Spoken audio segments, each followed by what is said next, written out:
Dear Miss Chicky, good evening po sa inyo at sa staff and listeners ninyo. Ako po si Marvin from Pampanga at gusto ko po sanang humingi ng payo. Meron po akong long-time girlfriend na ex ko na, si Ara.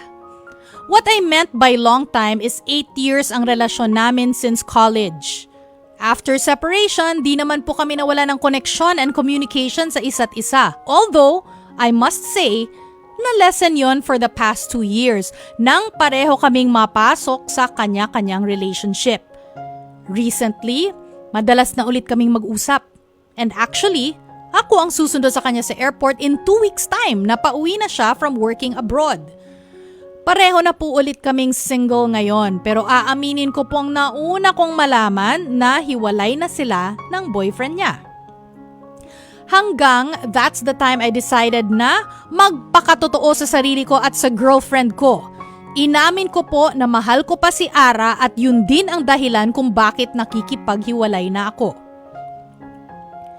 After some time, kumontak na ulit ako kay Ara para mangamusta hanggang sa heto, hinihintay ko na lang ang pag-uwi niya. By the way, baka napapaisip po kayo kung bakit kami naghiwalay before. Ayaw po kasi sa akin ng parents niya, especially po ang mama niya. May agreement kasi sila na hanggang nag-aaral si Ara, hindi siya pwedeng mag-boyfriend. Pero naging kami second sem pa lang nung first year college kami. Naghiwalay kami kasi sobrang lost na kami pareho. Her mom was almost dying na pero galit pa rin sa akin. As it was a dying wish ng mama niya, naghiwalay kami. While kay tito po, okay naman po kami that time. Time passed by, alam kong mahal pa rin namin ang isa't isa. Ngayon nga pong pauwi na siya, I want to make the most out of it. Pero naiisip ko rin po ang mama niya minsan.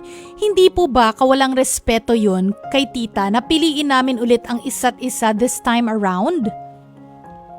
Hanggang dito na lang po at maraming salamat po. Ayan po, si Marvin ng Pampanga. Unang-una, good evening, no? Marvin ng Pampanga. Naku, gustong-gusto ko yung sisig dyan, lalo na yung aling lusing sisig. Gusto ko yung basa, yung maraming sibuyas, maraming sili. Naku, hindi mawawala ang sili at syempre, itlog, di ba? Akala mo naman pag nagsasalita ako, hindi ba ako nakakapag-dinner, di ba? Parang gutom pa rin. Pero alam ko most of you mahilig sa crispy, crunchy sisig. Yan, magusto nyo, no? Ilabas na ang alak, pero beer, ha? Hindi pang wine yan. O, nawala na tayo sa ating, love problem or love dilemma dito. O, eto mga kapatid. For Marvin, ang Pampanga, no? Ang question niya dito ay hindi po ba kawalang respeto yun kay tita na piliin namin ulit ang isa't isa this time around? Actually, malinaw na malinaw sa mind ko, Marvin, yung tanong mo. For me, no-brainer siya sa akin, no?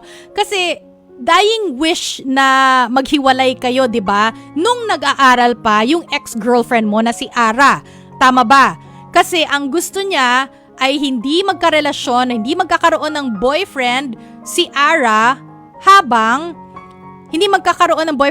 habang nag-aaral siya.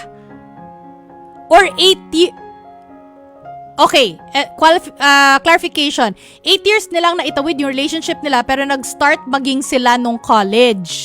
Oo, nag-start maging pero nag-break nga, 'di ba? So basically Marvin ay natupad nyo yung dying wish niya, 'di ba? Dahil sinubukan nyong maghiwalay nung gusto niyang maghiwalay kayo, 'di ba?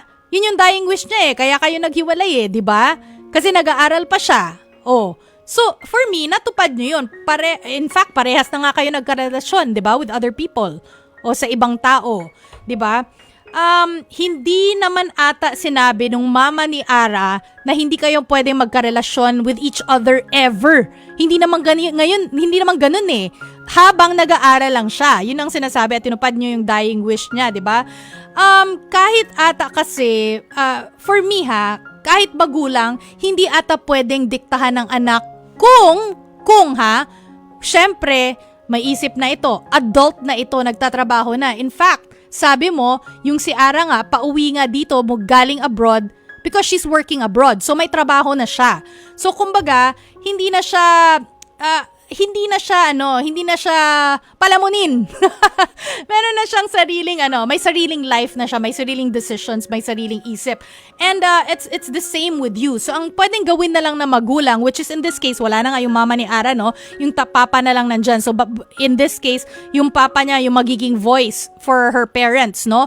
Ang pwede na lang gawin ng magulang is mag-suggest, 'di ba? Now, since adult ka na, ikaw na yung magde-decide at si Ara na rin yung magde-decide dahil buhay nyo yan. Actually, meron ngang kasabihan you made your own bed, now lie in it. 'Di ba? So, ano yung consequences, ikaw na yung mag-handle nun, 'di ba? Kasi adult ka na at ikaw yung nagdesisyon. Dapat ganon. Kung adult, hindi yung adult ka, talagang lahat ng desisyon mo nakasalalay sa ibang tao.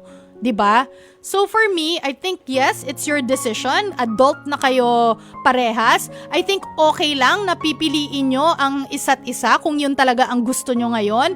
Lalo't parehas naman kayo, sinabi mo Marvin, na mahal nyo pa rin ang isa't isa. At single kayong parehas.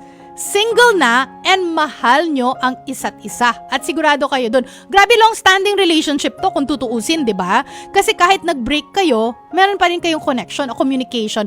Although, nabawasan na nung nagkarelasyon kayo with other people, which is tama naman. Hindi naman kayo dapat naglalandian, di ba? Habang may relasyon with other people. So for me kasi nanay din ako, matutuwa ang mama niya kung malaman niya yung intention mo, nakita niya yung intention mo, after all these years, i-express mo ang intention mo, at kung mukhang maayos naman kayong dalawa, and if you get into a relationship, maayos naman kayong dalawa, pinupush nyo naman yung isa't isa na mag-excel, why not na hindi magustuhan yun na magulang, di ba? Di magiging proud yung nanay niya sa kanya at sa iyo, sa inyong dalawa. Kung magiging good influence naman kayo sa isa't isa to be better human beings.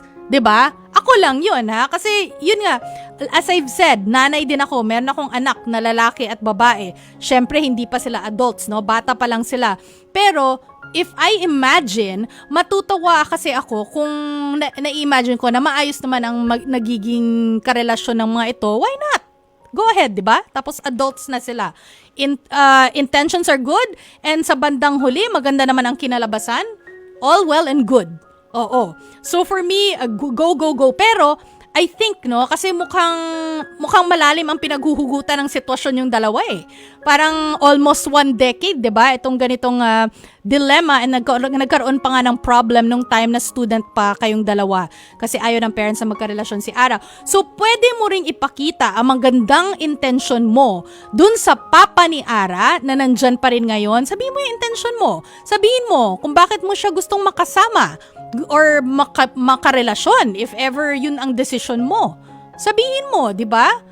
That's a good way of showing them na talagang genuine yung yung intention mo at walang bahid na kahit anong masamang balak. O 'di ba? Showing the dad, no, o yung papa niya.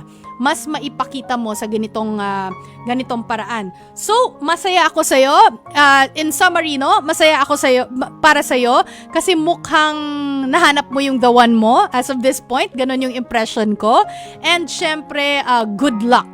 Good luck sa iyo, si Marvin. Good luck and God bless Marvin ng Pampanga.